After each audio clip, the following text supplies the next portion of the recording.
కొలతలతో టమాటా పచ్చడి ఎలా చేయాలో చూద్దాం.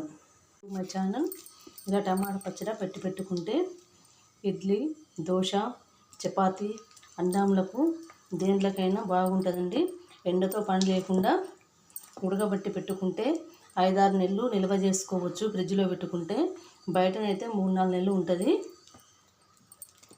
ఎలా చేయాలో చూద్దాం. ఇప్పుడు నిల్వ పచ్చడి పెట్టడానికి నేను 1 కేజీ టమాటాలు తీసుకొని శుభ్రంగా కడిగి తడి ఆరేదాకా తూడ్చి ఒక 10 నిమిషాలు పక్కన పెట్టాలి.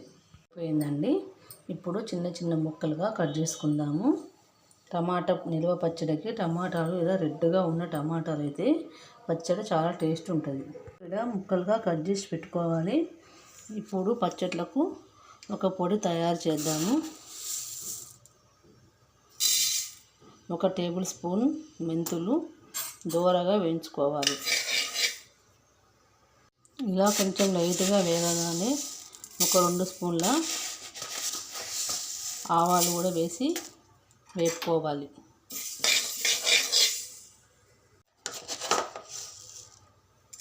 ఒక స్పూన్ జీలకర్ర కూడా వేయాలి. వేగిపోయినవి పక్కన పెట్టుకొని చల్లారినాక మిక్సీ పట్టుకోవాలి. పక్కన పెట్టుకున్న జీలకర్ర, ఆవాలు, మెంతులు ఇవన్నీ ఫైన్ పౌడర్గా చేసుకోవాలి. పొడి చేసి పక్కన పెట్టుకోవాలి. ఇప్పుడు ఒక పెద్ద సైజు ఎల్లిగడ్డ మిక్సీలో కచ్చాపచ్చా వేసుకోవాలి. జీలకర్ర, మెంతులు, ఆవాలు అన్నీ వేంపి పక్కన పెట్టుకున్నాక ఒక కడాయి తీసుకొని కిలో టమాటా ముక్కలు ఇలా వేసి ఒక 2 స్పూన్ల ఆయిల్, 1/2 కప్పు చింతపండు 75 నుంచి 80 గ్రాములు ఉంటుంది, ఇలా వేయాలి. 1/2 కప్పు రాళ్ళ ఉప్పు ఇలా వేసి కలుపుతూ ఉడకబెట్టాలి. స్టవ్ హైలో ఉంచి ఒక 3-4 నిమిషాలు కలుపుతూ ఉడకనివ్వాలి. ఒక 5-6 నిమిషాల తర్వాత సిమ్లో పెట్టి పావు గంట ఉడకనివ్వాలి. మధ్యలో ఇలా నొక్కుతూ కలిపితే బాగా మెత్తగా ఉడికిపోతాయి టమాటా ముక్కలు. ఇలా నొక్కుతూ కలపండి, మంచిగా ఉడికిపోతాయి. ఉడకడం దగ్గర పడ్డాక ఒక పావు టీ స్పూన్ పసుపు వేయాలి.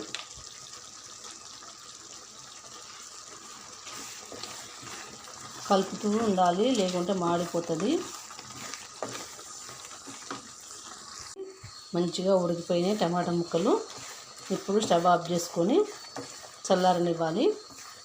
కొంచెం గోరచ్చగా ఉన్నప్పుడు కొంచెం కారం వేసి మిక్సీ పట్టుకోవాలి. ఇప్పుడు చల్లగా అయిపోయింది. ఇందులో 1 కప్పు కారం వేసి బాగా కలపాలి.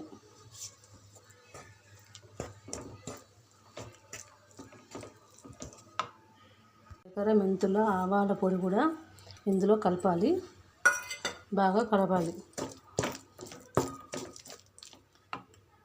ఉడకబెట్టి పక్కన పెట్టుకున్న టమాటా ముక్కల్ని మిక్సీలో వేసుకోవాలి.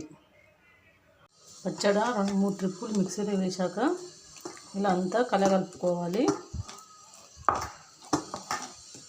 బాగా కలిసేటట్టు కలుపుకోవాలి.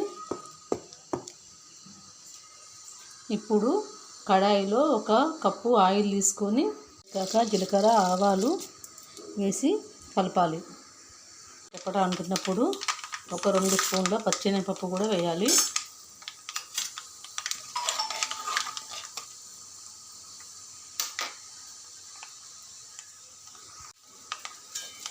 ఇప్పుడు 3-4 ఎండుమిరపకాయలు కూడా వేయాలి.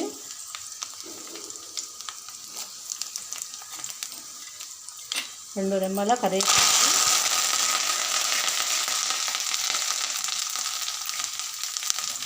పచ్చాపిచ్చా దంచి పెట్టుకున్న ఎల్లిపాయలు,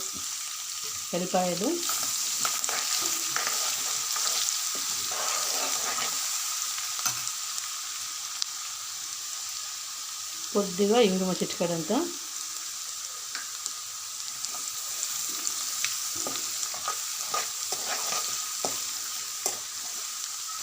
ఇప్పుడు స్టవ్ ఆఫ్ చేసి పోపు చల్లారనివ్వాలి.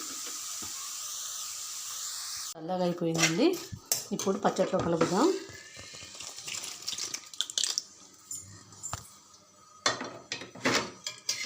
ఇలా పోసి అంతా కలిసేటట్టు కలపాలి.